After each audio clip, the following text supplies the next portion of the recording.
अस्सलाम वालेकुम नाजरीन। नए आने वाले दोस्तों से गुजारिश है कि हमारे चैनल को सब्सक्राइब करके बेल आइकन के बटन पर ज़रूर क्लिक कीजिए ताकि हमारी हर नई आने वाली वीडियो आप तक बर वक्त पहुँच सके। शुक्रिया। चेहरे पर चट्टानों सी सख्ती और आंखों में जलाकर खाक कर देने वाली तपश लिए आहल हुरिया के पास आया, लेकिन इसके कुछ कहने से पहले ही दरवाज़ा खोल कर कर्नल साहब अंदर आए और दोनों को इतने करीब देखकर शर्मिंदा से होकर कहने लगे, सॉरी टू डिस्टर्ब यू, लेकिन मुझे अभी सैम से तुम्हारे आने का पता चला तो बस खुद को तुमसे मिलने से रोक नहीं सका, सुबह का इंतज़ार नहीं कर सका। कर्नल साहब को देखकर आहल थोड़े से फासले पर हुआ और हुरिया ने अपनी कब से अटकी हुई सांस बहाल की। तभी कर्नल साहब की बात ने जहां हुरिया को लेकर आहल की नफरत में इजाफा किया, वहीं हुरिया भी अपनी जगह चोर सी बन गई। तभी आहल ने चेहरे पर मुस्कुराहट सजाए हुए अपने बाप से गले मिलते हुए कहा, कैसी बातें कर रहे हैं आप पापा, मैं बस आपके पास ही आने वाला था। और सुनाओ यंग मैन, सब ठीक है? कर्नल साहब ने आहल से अलग होते हुए पूछा। जी बाबा, सब ठीक है। आपकी तबीयत कैसी है? एकदम फिट। जिसकी इतनी प्यारी बेटी जैसी बहू हो उसे कुछ हो ही नहीं सकता। बहुत ख्याल रखती है ये हम सबका। अच्छा, अब तुम आराम करो, सुबह बात करते हैं। कर्नल साहब की बात सुनकर आहल मुस्कुरा भी न सका और इनके जाते ही दरवाज़ा बंद करके हुरिया की तरफ मुड़ा। हुरिया के लिए अपने बाप के ख्यालात जानकर इसके गुस्से और नागवारी में मजीद इजाफा हुआ और इसके बाजू को जोर से दबोचते हुए कहने लगा, क्यों आई हो यहाँ? किसने भेजा है तुम्हें? आहल ने अपने नजरें हुरिया के खूबसूरत चेहरे पर टिकाते हुए कहा, जहां इस वक्त बहुत सारा खौफ था। किसके कहने पर नहीं आई, मैं बस गलती से आ गई थी। हुरिया ने नजरें फर्श पर टिकाए कहा, आंखें ऊपर उठाओ। आहल के कहने के बावजूद भी हुरिया ने पलकों की झालर नहीं उठाई। मेरी तरफ देखो। अब की बार आहल के बाजू पर दबाव बढ़ाते हुए कदरे चिल्ला कर कहा और हुरिया ने खौफ से आंखें बंद कर ली। आंखें खोलो। आहल के लहजे में छुपी वार्निंग महसूस करके हुरिया ने आंखें खोलकर आहल की तरफ देखा और दोनों आंखों से एक एक आंसू गालों पर बह गया। ना, रोने की गलती बिल्कुल भी मत करना। एक भी आंसू मजीद नहीं बहना चाहिए। मुझे लड़कियों के आंसुओं से सख्त नफरत है, आहल ने नफरत से भरपूर लहजे में कहा। और आहल की बात सुनकर इसे देखती हुरिया की आंखें लम्हे के हजारवें हिस्से में लबालब पानी से भरी और कतरा कतरा आंसुओं का बहने लगा। गालों पर निशान बनाते हुए गर्दन में जज्ब हो गई। सुना नहीं तुमने? रोना बंद करो मेजर आहल रजा वो आग है जिसपे ये आंसुओं का कोई असर नहीं होता। बेहतर है कि तुम रोने में वक्त जाया करने की बजाय मुझे अपनी सच्चाई बताओ। रोने के लिए तो पूरी उम्र पड़ी है तुम्हारे पास। आहल के कहने के बावजूद भी हुरिया अपने आंसू रोक नहीं सकी और रोते हुए कहने लगी, मेरा बाजू छोड़ दे, मैं आपको सब कुछ बताती हूँ। हुरिया ने बहती आंखों से मिनमिनाते हुए कहा, चलो शुरू हो जाओ, मैं सिर्फ सच सुनना चाहता हूँ। अगर तुमने मुझसे झूठ बोलने की या धोखा देने की कोशिश की तो इसी वक्त तुम्हें जिंदा जमीन में गाड़ दूंगा। आहल ने हुरिया का बाजू छोड़ते हुए कहा। हुरिया तड़प कर 2 कदम पीछे हुई और आहल को सच्चाई बताने लगी। एक एक लफ्ज सच बताने के बाद हुरिया ने कहा, देखिए प्लीज मेरा यकीन करें, यही सच्चाई है। मैं इस घर में बहुत मजबूरी की हालत में आई थी। इस वक्त मुझे अपनी इज्जत और जिंदगी बचाने के लिए एक महफूज पनाहगाह की जरूरत थी।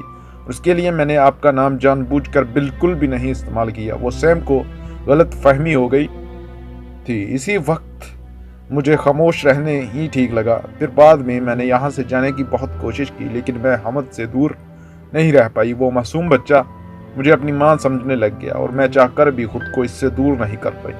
घर वालों को सच्चाई नहीं बता सकी। हमद की मोहब्बत और घर वालों से वाबस्तगी ने मुझे कमज़ोर कर दिया। मैं ना तो किसी के मकसद के तहत इधर हूँ और ना ही किसी के कहने पर मुझे इधर आई। मुझे बस तकदीर इधर ले आई थी और फिर ना जाने कैसे इस घर से और इस घर के लोगों से मेरा दिल का रिश्ता बन गया, जिसने मुझे बांध दिया।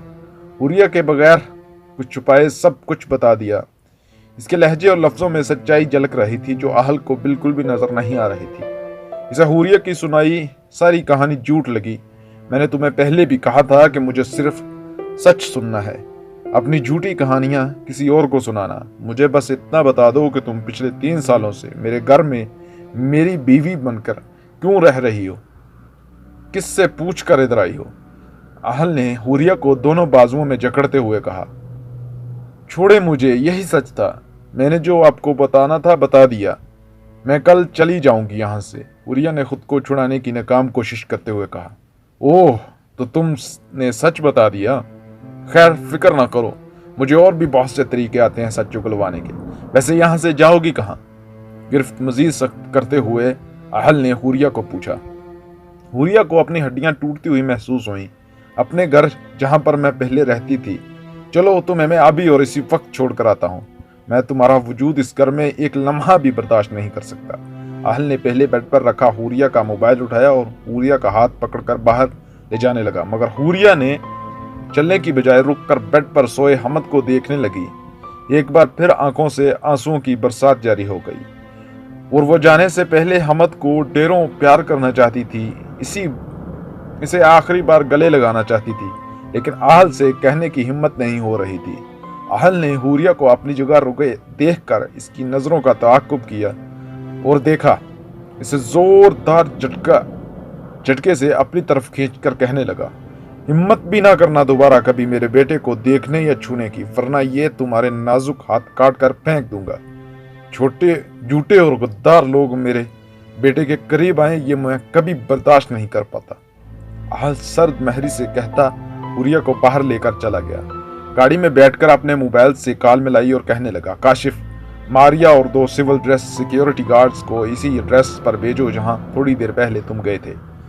अभी इसी वक्त इस घर में भेजो, मैं बस अभी आ रहा हूँ। कहाँ ले जा रहे हैं आप मुझे? हुरिया ने डरते हुए पूछा। तुम्हारे घर। मैं तुम्हें वहां रखना तो नहीं चाहता, लेकिन मजबूरी है, अभी कोई और जगह नहीं। बट यू डोंट वरी, बहुत जल्द मैं तुम्हें वहां से निकाल लूंगा। तेज रफ्तारी से गाड़ी चलाते हुए आहल मामूल से कम वक्त में हुरिया के घर पहुंच गया। घर के बाहर हुरिया को 2 लोग खड़े दिखाई दे। आहल गाड़ी से बाहर निकलकर इनके पास गया और कहने लगा, आप लोगों ने 24 घंटे इस घर की निगरानी करनी है, लेकिन किसी को पता नहीं चलना चाहिए कि इस घर में कोई है या निगरानी की जा रही है। किसी भी तरह की सरगर्मी दिखाई दे फौरन मुझे बताना है। Take your positions immediately. Guards को हदायत देने के बाद वो गाड़ी के पास आया और हुरिया को अपने साथ लेकर घर के अंदर चला गया, जहां एक 35-36 साल औरत बैठी थी। हुरिया के हाथ को पकड़े वो इस औरत के पास ले गया और कहने लगा, मिसेस मारिया, ये लीजिए और अपने तरीके से इससे सारी सच्चाई उगलवाइए। पता कीजिए कि किसके कहने पर ये मेरे घर आई और कितनी इन्फॉर्मेशन दे चुकी है। नरमी बरतने की बिल्कुल भी कोई ज़रूरत नहीं। अगर फिर भी ये सच ना बताए तो फिर मैं खुद अपने तरीके से इसे सच उगलवाऊंगा। कोशिश कीजिएगा कि यहाँ से भागने या किसी को कोई राब्ता करने की कोशिश ना करें। आखिर गार्ड्स तो हैं ही, लेकिन फिर भी कोई प्रॉब्लम हो तो मुझे कॉल कर दीजिएगा। मैं कल फिर आऊँगा। आहल ने अपने हाथ में पकड़े हुरिया के ठंडे यख हाथ को छोड़ना चाहा, लेकिन हुरिया ने दोनों हाथों से आहल को बाजुओं से पकड़ लिया और कहने लगी, आप मेरे साथ ऐसा नहीं कर सकते। मुझे यूं मेरे घर में मुजरमों की तरह कैद नहीं कर सकते। मैं बेकसूर हूँ, कुछ नहीं किया मैंने सिवाय आपके बेटे से मोहब्बत करने के। यही मेरा कसूर है।